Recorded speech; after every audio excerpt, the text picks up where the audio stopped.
Assalamualaikum warahmatullahi wabarakatuh. Perkenalkan, nama saya Sintiadu Hendriana dengan NIM 21043135 akan menjelaskan tugas minggu 4 Sistem Informasi Akuntansi Manajemen.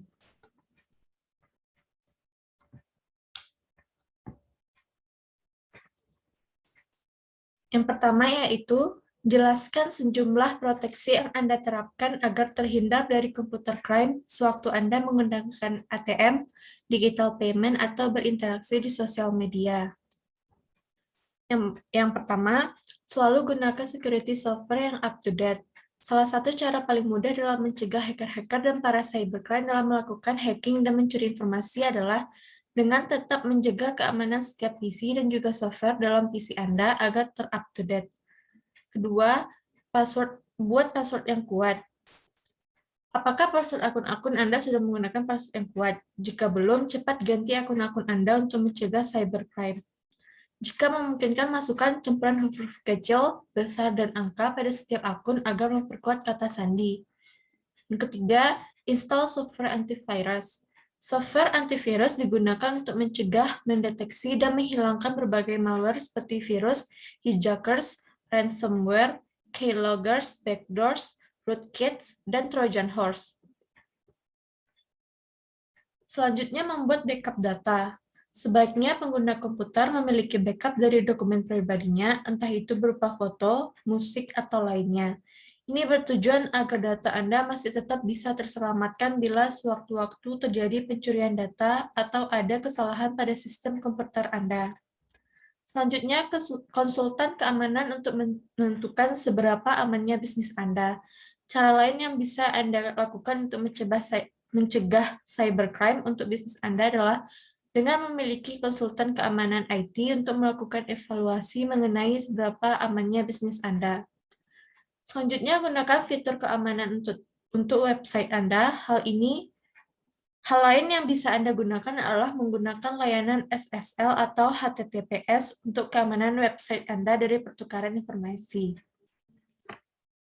Soal nomor 2, carilah satu berita atau satu artikel riset tentang computer crime, lalu berikan tanggapan Anda atas pertanyaan ini. Apakah selalu berulangnya kasus computer crime setiap tahun akibat dari yang pertama, keteladanan manusia, kedua, pelaku kejahatan komputer yang makin pintar, ketiga, proteksi sistem informasi yang lemah, dan empat, hukum yang ringan.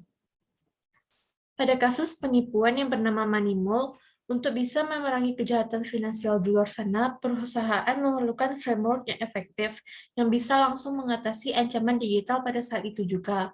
Oleh karena itu, yang penting untuk dilakukan adalah sharing data antar departemen yang lengkap dan konsisten. Moneymole merupakan salah satu metode pencurian yang mana penipu akan mentransfer uang secara ilegal. Metode ini terjadi saat penipu memperoleh uang dari korban dengan meminta korban untuk membuka rekening bank dan mengelola transaksi. Soal ketiga, apakah tren digitalisasi berbagai layanan publik saat ini menurut Anda telah dibarengi dengan tingginya kesadaran untuk melindungi keamanan data, maupun edukasi perilaku pemanfaatan komputer internet yang bertanggung jawab? Jelaskan dengan lampirkan link sumber sebagai pendukung.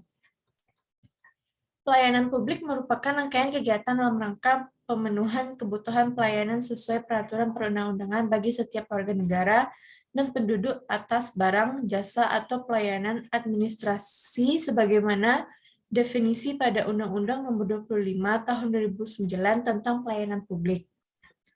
Keamanan informasi terhadap layanan publik semakin dibutuhkan. Hal ini dikarenakan setiap detik terdapat upaya serangan cyber untuk mencuri informasi dari sistem komputer. Direktur Tata Kelola Aplikasi Informatika, Direktorat Jenderal Aplikasi Informatika, Kementerian Komunikasi dan Informatika mengatakan, maraknya kebocoran data pribadi yang sudah lama terjadi di Indonesia membuat masyarakat semakin sadar akan pentingnya melindungi data pribadi. Oleh karena itu, pemerintah tengah menyiapkan regulasi tentang perlindungan data pribadi dalam bentuk RUU Perlindungan Data Pribadi, sehingga perlu adanya peraturan tentang sebagaimana melindungi data pribadi supaya tidak bocor. Soal keempat, jawablah permasalahan 5.2 buku Romne halaman 168.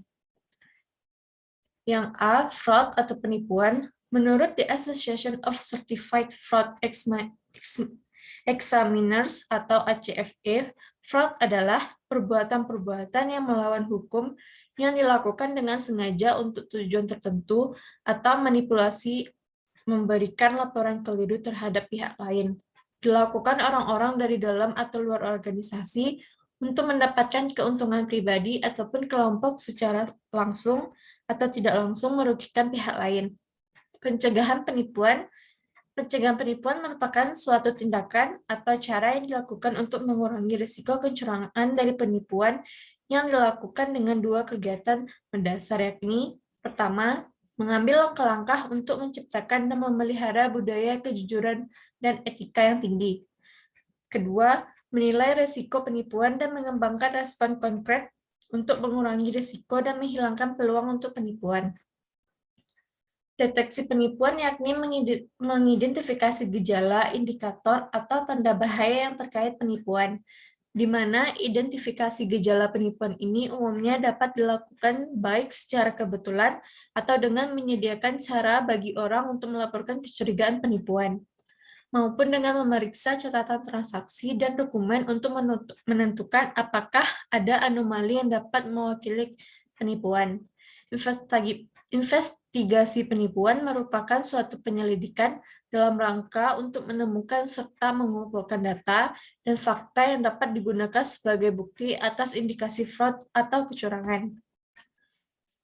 Selanjutnya, B. Gejala penipuan personal. Yang pertama, keganjilan atau anomali dalam akuntansi. Kedua, lemahnya pengendalian internal. Yang ketiga, keganjilan anomali dalam analisis. Yang keempat, gaya hidup yang boros. Kebanyakan orang yang melakukan kecurangan adalah orang yang mempunyai tekanan keuangan. Seperti halnya ketika seseorang tersebut sedang dalam masalah keuangan, biasanya mereka akan melakukan pencurian lagi. Yang kelima, perilaku yang tidak biasa. Individual tersebut memperlihatkan tingkah laku yang berbeda, seperti hanya berbuat kejahatan. Orang tersebut akan timbul ketakutan dan rasa bersalah dalam dirinya, sehingga untuk menanggulangi stresnya akan berpengaruh dalam bertingkah laku dengan lawan interaksinya. Yang keenam, tips dan keluhan. Tips dan keluhan termasuk kategori gejala kecurangan daripada fakta kecurangan yang sebenarnya. Hal ini disebabkan karena kebanyakan tips dan keluhan seringkali berubah menjadi suatu yang tidak tepat.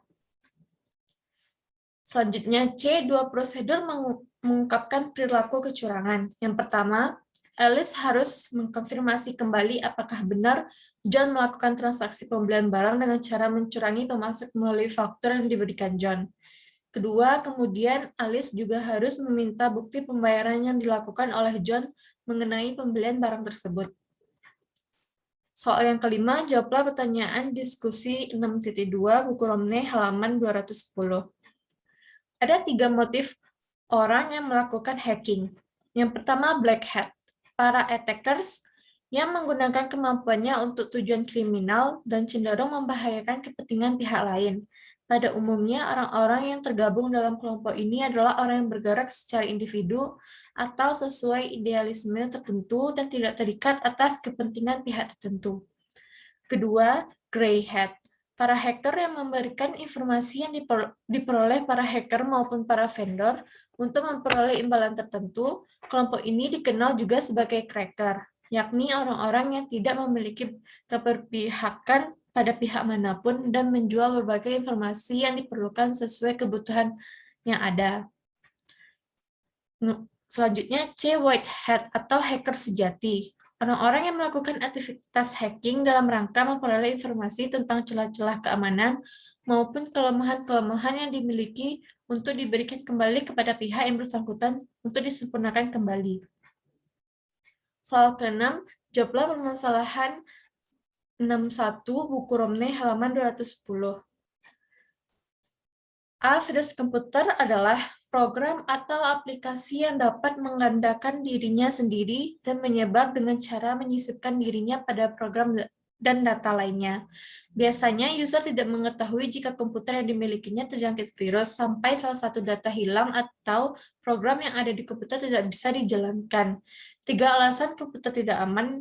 Yang pertama, virus menyebar dengan mudah dari satu komputer ke komputer lain melalui email, download dari internet, dan lain-lain. Kedua, virus menyebar dengan cepat, khususnya di lingkungan jaringan. Ketiga, virus bisa saja tidak aktif dalam beberapa periode waktu sebelum menyebabkan kerusakan. Selanjutnya, B. Virus menunjukkan ancaman serius karena dapat melakukan pengubahan yang tidak dikehendaki terhadap sistem operasi, sehingga menyebabkan kerusakan dengan mengubah atau menghancurkan data atau program. Virus juga dapat merusak dengan mencegah hardware untuk bekerja dengan benar dan cara menyusahkan turn on system atau mengirim atau menerima data dari drive. C. Virus menjelma menjadi Trojan horse jika mereka bisa tidak aktif dalam beberapa periode waktu sampai ada pemicu atau trigger. D. Cara untuk mencegah penyebaran virus yaitu, pertama, install antivirus yang terpercaya untuk melakukan pemindaian, identifikasi, dan menghancurkan virus. Kedua, jangan tertarik dengan iklan yang mempromosikan perangkat lunak antivirus gratis. Ketiga, pastikan bahwa versi terbaru dari program antivirus terpasang. Keempat, pindai seluruh email yang masuk dari virus, baik level server maupun pada desktop pengguna. Kelima, bertransaksi hanya dengan mengejar perangkat lunak terpercaya. Sekian dari saya. Assalamualaikum warahmatullahi wabarakatuh.